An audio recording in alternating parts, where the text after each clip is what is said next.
Hello everyone and welcome back to another video from Finance and Crypto Guide. In this video, I'm going to show you how to log into your account on the Alberta Corporate Tax website. So let's get started right away.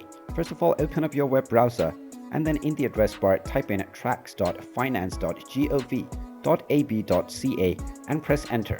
You will now be taken into the login page for the Alberta Corporate Tax website. Click on the next button and you will be taken into the login portal. Now within the username section, type in the username that you have been given and then type in your account password within the password box. After typing in both of these credentials, click on the OK button and you will be logged in to your account on the Alberta Corporate Tax website right away.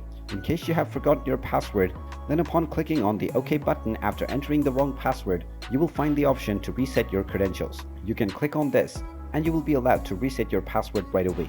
And there you have it.